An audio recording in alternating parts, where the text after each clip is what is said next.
I wanted to start us off with one of these drawings that is made at Silvermine by Reiffel. And it is a crayon drawing on paper. It's a relatively small study. If we think of the sort of plein air context of the artist working in nature and from the motif, this is the sort of thing that is easily executed out of doors without much preparation and in relatively short order. And they are, the technique, I should say, the material is the most common and readily available imaginable. It's just wax crayons like Crayola, sort of children's crayons. But what Reiffel does from his sort of earliest experiments with it is he devises this technique, which is very much his own, of essentially warming the crayons before use so that they can be blended more easily on the paper, achieving an effect that's really actually very similar to pastel. And so we find him making these sort of what I think live somewhere between the sort of linear technique of the pencil drawings and the washes of color that we find in his gouaches and watercolors. These drawings that are, to my mind, some of his most sophisticated works. Now, I invite you to come close and see here what is another kind of very distinctive use that he makes of the crayon. And you'll see, for instance, that there are, I guess you have to come, well, without blocking. I know we're going to shoot this after. Come have a look at this drawing where you can see branches and trees, trunks and the like, that have been actually scratched into the wax drawing after the fact, so that he's first made his drawing, and then he has in a kind of, he's created a sort of negative image, if you will, by removing areas of color. And it's a technique which is particularly reminiscent of one practiced by impressionists like Monet, or indeed a post-impressionist like Van Gogh, who, when painting from the motif, and so often at times very quickly wet-on-wet application of paint, would turn their brushes over and use the point of the wooden handle to then sort of scratch lines into the then still wet paint. And so along with the mixing of sand in with paint and other kinds of sort of fairly, I would say, sort of innovative uses of the material, we find Reiffel here imitating this technique, but now in the case of a crayon drawing. Now, I want to use this this first example to make a contrast now with crayon drawings that we find Reiffel making later in his career, because it remains a material and a technique that he returns to. And so let us move from this, by way of some other quite remarkable examples that I will point out as we go, to skip to a later chapter in Reiffel's career. So I call your attention on the way to these houses in the landscape, which remain a little bit of a mystery for us, and I invite your opinions, because we are still uncertain whether or not this is a work which dates to Reiffel's Silvermine period, so whether it's an East Coast subject, or whether we're seeing here one of Reiffel's early California works, which is to say that it's either the backcountry in San Diego County, or else these are houses in the rolling hills of Connecticut by the Silvermine River, where Reiffel worked as well. So we've strategically placed them, we placed the work by the early California panel so that it can be interpreted as being either coming before or sort of during his first years here in and around San Diego. Let me move now, yet again. Having established himself essentially as a painter of landscape, which is what he was in Connecticut, and what we tend to think of in connection with Reiffel later in his career as well, when he moves to California, and particularly when he's in San Diego, he does continue nevertheless to sort of expand his repertoire. And we find him, for example, after 1929, particularly when Reiffel, like many others in this country, is struggling, taking on new subjects that he perhaps judges to be more saleable. So among those, we can count the two still life subjects that are around the corner, and indeed the suite of images of the shore and the coast that were small-scaled and domestic and attractive and sort of iconic, let's say, of the region. But his work for the Works Progress Administration, which is to say very often large-scale commissions. There are murals in the exhibition that are exemplary of the work that he does when he's receiving government aid and is being encouraged, as artists working for the WPA were largely, to represent both local scenery but also local industry, and to give a sense of a country that was kind of getting back on its feet and celebrating the region in this fashion. We find, for example, that urban scenes begin to creep back into Reiffel's work a little as they had done back in his days in New York City in the teens. And so it is that we find cityscapes like in the street and the lumberyard. And then what are frankly more enigmatic, we might say symbolist and unusual examples, like this crayon drawing here, which has long been called the Haunted Tower. And my collaborator on this exhibition, Bram Dijkstra, makes some very interesting points relating this drawing to the literary influence of someone like Poe, let's say, in this country, and what seems to be a kind of a Gothic flavor that inflects the scene with its sort of barren tower, its cloudy sky, its rays of light, and its birds flying across the composition as if making their way towards some sort of beacon of hope at left. And it's an opportunity. On the one hand, we have the sort of familiar themes of the houses nestled in the hills and trees, albeit the sort of barren trees of this, again, somewhat foreboding subject. But where we see Reiffel, I think, taking on what is a kind of narrative, but of a symbolist kind, and seemingly straying outside of his comfort zone, if we think of the artist being, again, this sort of preeminent landscape painter, which is what he principally is. And I think that it's really Reiffel's willingness to embrace these sort of unfamiliar and perhaps more challenging subjects, but also to engage with literary sources and other influences of his day, which really make him such a sort of noteworthy artist.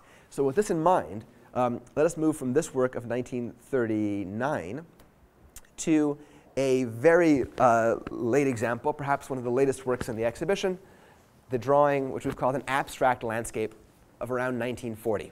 I made mention in passing of Reiffel's, of the influence of Fauvism and the kind of colorism of Matisse and his followers that we seem to see in the case of the autumn landscape, which we saw earlier in the show. And, but of course, Reiffel's discovery of these painters, most likely at the Armory Show in 1913, was only one facet of what he and indeed artists and critics in this country discovered at this sort of, on this landmark occasion, when so much European modernism and avant-garde art was being seen for the first time on American shores. And most famously is probably the inclusion of works by Duchamp, so the introduction of Cubism that makes this exhibition sort of famous.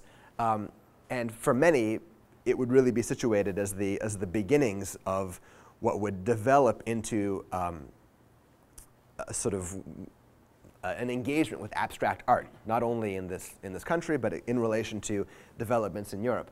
By the end of Reiffel's life, and I say this is a work of about 1940, Reiffel dies in 1942, he is certainly aware of abstract tendencies and the, not only in America, but that are being exhibited in America by artists, by European artists. And we seem to find him at the very end of his life trying his hand at these at a more abstracting approach himself.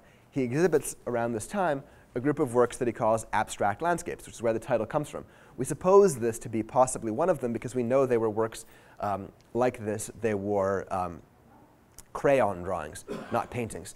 And it's a sort of an extraordinary, on the one hand, a very large scale and quite, I think, carefully composed, but executed with some of the same spontaneity that we found to be characteristic of Reiffel, the plein air artist working from the motif, only the motif now has become quite thoroughly abstracted in what appears at first glance to be a composition of forms and colors, and only reveals itself after some examination to be a landscape composed of hills, a spring or a lake in the foreground, and trees and boulders in the middle ground. And so it is perhaps inevitable that we should be left at the end of this show wondering what Reiffel might have had in store had this not been his latest work, but merely one stage in what is a remarkable progression. So on that note, I thank you very much, and we'll be happy to answer any questions. Yes? You talked about his European influence. Yes. And of course you mentioned the art exhibition. Did he have a chance to at all study or travel? He travels in Europe, and so the very earliest works in the show, which I didn't spend much time on, those pencil studies, are travel studies executed, the two we have here, one in England and one in Morocco, at Tangier. And he makes his way through Germany, parts of the Netherlands. He's in England, not France, interestingly enough, and studies briefly with Karl Marr in Munich, so that he has this sort of European experience, but it seems that his interests when he's traveling are really landscape and the motif. We don't find him to be copying at, at museums or particularly, nor do we have journals that record his impressions of what he must undoubtedly have seen in the way of European art. But I think, for instance, that in some of these, the show I should mention is a collaborative project that is here and at the History Center up the Prado in the park. And that we have there, for instance, two studies of Amsterdam, the harbor at Amsterdam, which recall for me very much Whistler's views, for example, of Venice. And so I think that having been based in England, which he was, at Nottingham, he goes, I should say, as a lithographer to work basically in England, and remains there several years, and that he invariably would have had contact and exposure to these artists. But it's left to us to try to recognize what the influence was, because he's not very explicit about it in his correspondence or in his discussion of his art. Right. Okay. Exactly. Yes. You know, his drawings are very unique, as you've shown us. Did he use any of the crayon drawings as well as the pencil drawings as sketches and then develop them into larger pieces? I think that it must be the case, because that would so much be the approach of so many landscape artists who are, I think particularly of the watercolors and the gouaches, serving as impressions, sketches that can then be worked up in the studio. I have, however, no specific examples. The closest one might be the railway yard studies that we have here. On the one hand, the finished painting lent to us from the Corcoran, and then in our own collection, the railway yard in winter. But we're not talking about, the season is different. We're not talking about a sort of one-for-one correlation in the sense of that being the drawing which inspired the painting. But when motifs that are so similar have been studied both as in watercolor or with the pen or in pencil, and then painted, I feel like there are sort of stages between that must have been graphic experiments leading to the painting.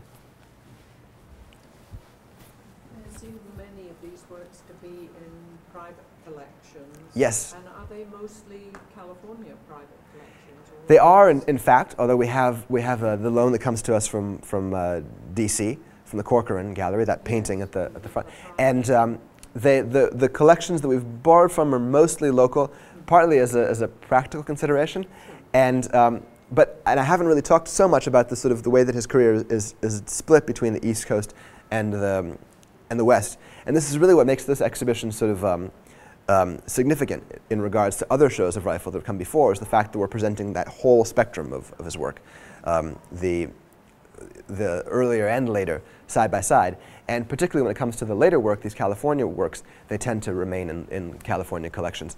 But if the impression you get of there being so very many loans is true, it's partly the case because we have lent much of our own work to the History Center, so that loans have come, many of them here. Our permanent collection is being shown there. This was a matter of sort of logistics in terms of planning the show, but so that it is a loan exhibition which is comprised really of three sources: the private collections, some museum loans, including the History Centers and ours, and then the permanent collections here. So the History Centre has quite a number of... They do. What they have that's most noteworthy are these murals that I alluded to. And so those were, when the buildings that they were painted for, high school buildings in San Diego County, were condemned in the 1970s, the paintings were transferred to the History Center. And so two of them hang now in a gallery, and the other two in a stair hall nearby. And that too was determined some of the choices in terms of what work was going to be exhibited where, so that the work which is particularly complements the late WPA commissions like those are hanging in that institution, whereas other work that relates, for example, to the many watercolors that you see here is at the museum. So what with your two museums and the Behold America, everybody's... I know, exactly. It's a very collaborative moment. I think that I've been working alongside Amy Galpin, the curator of Behold America, and it's been interesting to compare them. But she has had the three institutions and the many contributors to the catalog has really been sort of a very it's been a kind of monumental task as compared to mine collaborating with one institution in the park. So it's been interesting, and it's been salutary for me to be reminded that that my task has been probably the easier of the two. Thank you again, Dr. Plotek. Thank you all very much. Another question. Am I mistaken, or did he have a somewhat close relationship with this museum? He did, absolutely. So he was already, when he came to San Diego, he became a member and then the president of the Artists Guild, which predates the foundation of the museum. That's what I thought, okay. And then he is made a trustee by Reginald Poland, who's the founding director, who's a great champion of Reiffels, by virtue of his being a member of the guild, the president of the guild. So that there are photographs, for example, of him on the steps of the rotunda. Oh. So this exhibition is really a natural fit for this Absolutely. museum. Well, you know, we have this connection with the artists. We have these works in our collection, and the History Center has the murals. So it was conceived from the start as a collaboration. It was always wonderful. intended to be. Great. Yeah, great. a joint production. I haven't had a chance to tour the exhibition yet, but I'm looking forward to it. Oh, well, do, and I encourage you also to go see the History Centers. Absolutely. Yeah, because they're very complimentary. Absolutely, intend to do that. Yeah. Thank you so much. Oh, it's a pleasure.